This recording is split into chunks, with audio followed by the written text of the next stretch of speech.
We've all heard the story. When a man has a heart attack, it's often described as an elephant sitting on his chest. A terrifying, unmistakable pressure. That elephant roars. It signals danger, loud and clear. But what about for women? I was recently reading an article by a cardiothoracic surgeon, Dr. John Perry, and he said something that's been on my mind ever since.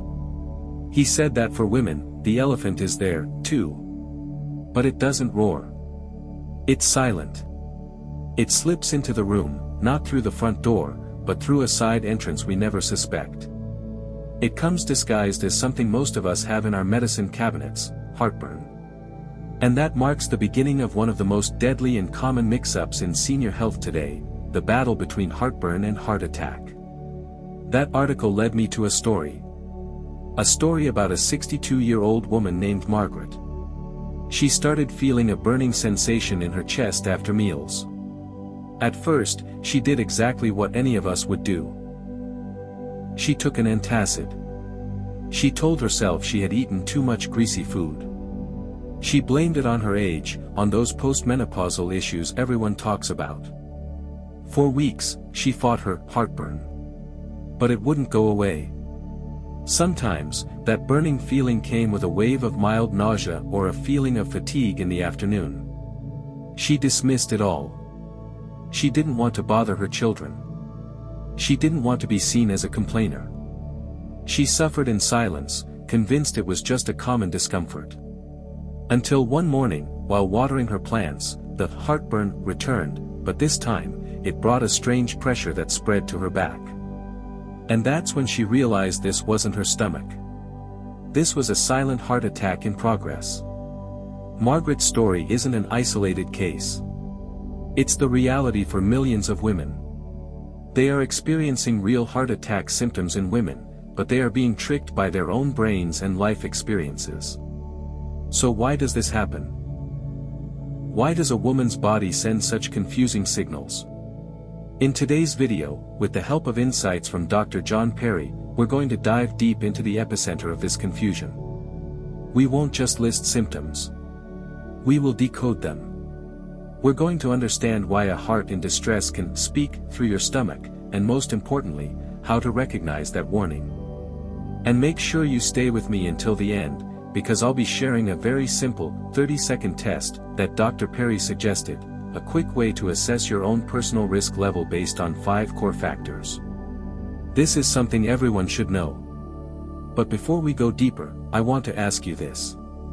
How many times have you, or a woman you love, had heartburn or indigestion, and the first reaction was to reach for a pill, instead of asking a question? Be honest in the comments below. Our acknowledgement is the first step toward change. Now, let's pull back the curtain, starting with Dr. Perry's diagnosis. Why are women different? For decades, medicine, like many fields, saw the world through a male lens. The original, groundbreaking studies on cardiovascular disease were conducted primarily on men. As a result, we built a classic profile of a heart attack, crushing chest pain, radiating down the left arm. But modern medicine, and especially frontline doctors like Dr. John Perry, are now sounding an alarm. They're telling us we've been looking in the wrong place. In the article I read, Dr. Perry explained something I had never truly understood before: the difference in heart attack symptoms in women is not a random occurrence. It's rooted deep in their fundamental biology. He pointed to 3 main reasons. The first reason, and perhaps the simplest, is size. Dr. Perry says that women's hearts and their coronary arteries are generally smaller than men's. This means a blockage doesn't have to be as large to cause a serious problem. And sometimes, the issue isn't in the major arteries at all, but in the smaller microvasculature, which can cause more subtle symptoms than a single, massive wave of pain. The second reason is hormones. The hormone estrogen acts as a natural protector of the cardiovascular system. But after menopause, when estrogen levels drop, that protective shield is significantly weakened. This sudden change can make underlying issues with high blood pressure or cholesterol more severe, and it also changes how the body perceives and signals pain. This is why so many symptoms get mistaken for natural postmenopausal discomfort. It's a dangerous coincidence. And the third reason, something I found incredibly noteworthy, is blood composition. Dr. Perry points out that women have a lower average red blood cell count. This might seem unrelated, but it can affect the oxygen-carrying capacity of the blood, predisposing them to cardiovascular issues in a different way. When you put these three factors together, a smaller plumbing system, a protective shield that's just been lowered, and a different delivery system, you start to understand why the elephant in a woman's body behaves so silently and unpredictably. But the thing that truly sent a chill down my spine was Dr. Perry's next statement. He said, "I have operated on women in their 40s, and those cases scare me. It tells me they have a more aggressive form of heart disease, especially if they smoke or are diabetic." Think about that. A cardiac surgeon, a man who faces life and death situations every day, used the word scare. His words aren't just a warning. They're a plea, a call for us to completely reevaluate our approach.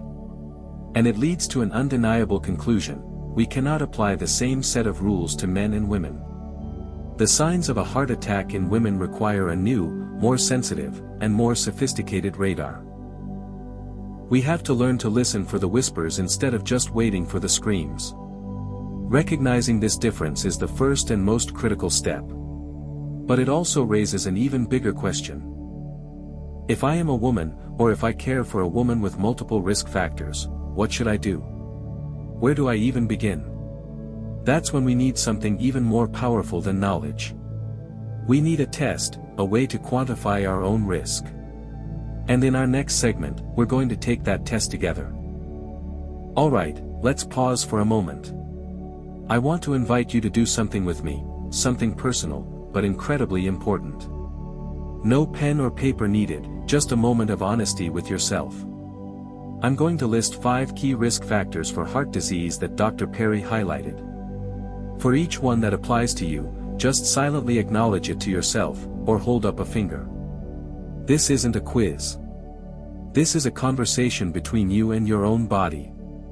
Ready? Let's begin. First, a family history of heart disease. Has anyone in your immediate family, a parent or a sibling, had heart disease early, before the age of 55? Second, high blood pressure. Is this silent adversary knocking at your door? Are you taking medication right now to keep it in a safe range? Third, high cholesterol. Are the numbers in your blood work telling a story you're worried about? Fourth, diabetes. Is this unwelcome companion traveling with you on your life's journey? And finally, the fifth, smoking. Whether it's a lot or a little, is this habit a part of your life? Now, what's your number? 1, 2, 3 or more? Dr. Perry made a very stark statement in his article. He said, if you have 3 or more of these risk factors, it's time to take them seriously. 3. That's the threshold. So what does that number mean? It's not just a number in a meaningless test. It's not a statistic. No. It's the family vacations you might not get to take. It's the grandchild's wedding you might not get to see. It's the peaceful Sunday mornings that could be stolen from you. It's the independence you worked your entire life to achieve, now hanging in the balance. Success at this age isn't about titles or money, it's the freedom to walk on your own 2 feet, to care for yourself, to not be dependent on anyone. And that number is a threat to that very success. And perhaps the heaviest of all. It's the burden. Not just the financial burden of staggering medical bills, but the emotional burden you never, ever want to place on the people you love most. But this test is not meant to leave you with fear or despair. Absolutely not. Its purpose is to light a fire inside of you. A fire of determination. Because here is the good news, you can't change the family history card life dealt you. But the other 4 cards? Those are in your hand. And how you play those 4 cards will define the entire game. This knowledge of your own risk is your compass. It tells you where you stand, And in our next segment, we'll talk about the map. The map that leads us to a safer harbor, a place called hope. Let's explore the incredible medical advances that are changing this game. Let's take a short trip back in time together. Imagine we go back 50 years, to our parents' generation. Back then, if someone had a heart issue, their heart was like a mysterious black box. Doctors did what they could, but their tools were limited. A heart attack was often a devastating verdict, leaving behind severe damage and an uncertain future. Now, let's come back to today. I want you to know that even if that risk factor test made your heart feel heavy, we are living in a completely different era. An era of hope. After reading Dr. Perry's article, I looked more into the place where he works, the Novant Health Hilton Head Medical Center. And what I discovered gave me a profound sense of security. They don't see the heart as a black box anymore. They have maps, they have tools, and they can intervene with a precision our parents could only have dreamed of. The article mentioned techniques that sound like they're from the future, but they're happening right now. They talked about minimally invasive procedures, which means no more massive open-heart surgeries for many conditions.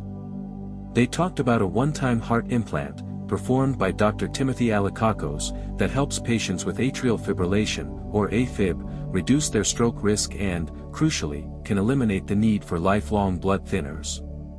Think about that. Freedom from the burden of a daily medication.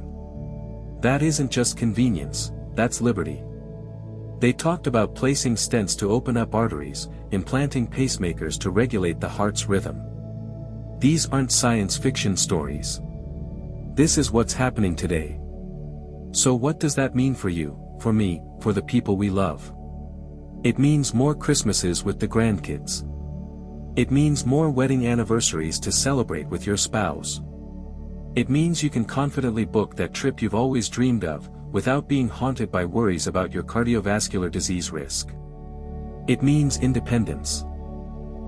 The simple, profound happiness of continuing to live a full, meaningful life in your own home. This is the gift modern medicine is giving us. It's an incredible safety net, woven from the intellect and dedication of people like Dr. Perry.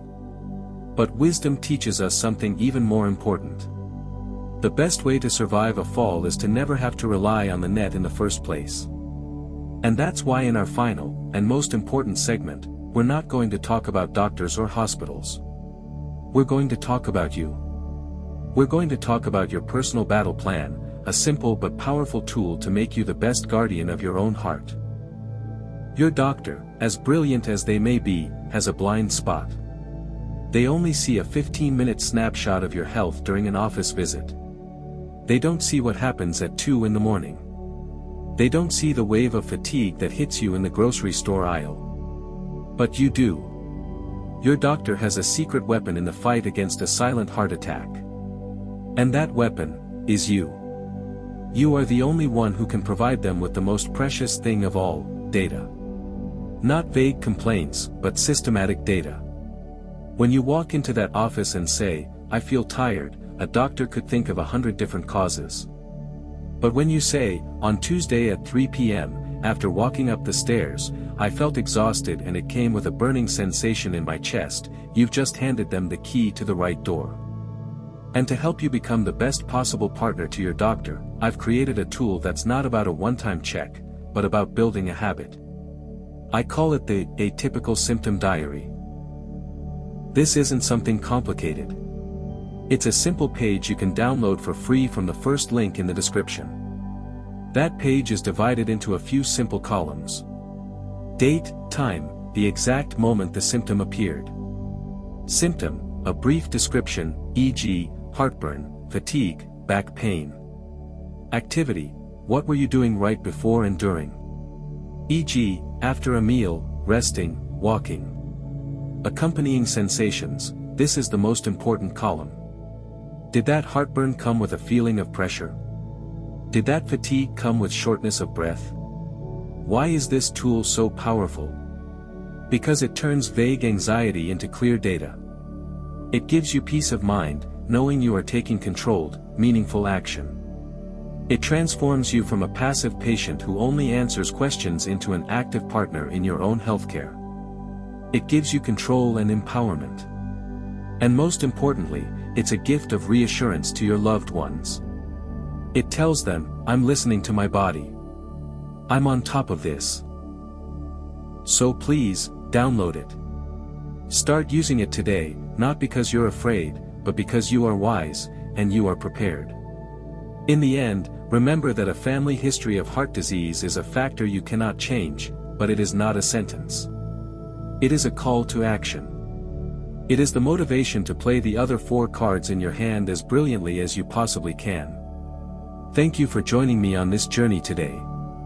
If you learned something valuable, please give this video a like and subscribe, because every interaction you make helps YouTube share this message with more people who need to hear it. Share in the comments below, what's the first symptom you'll start paying closer attention to? Your story could inspire someone else. Be the most reliable narrator of your own health story. Stay safe.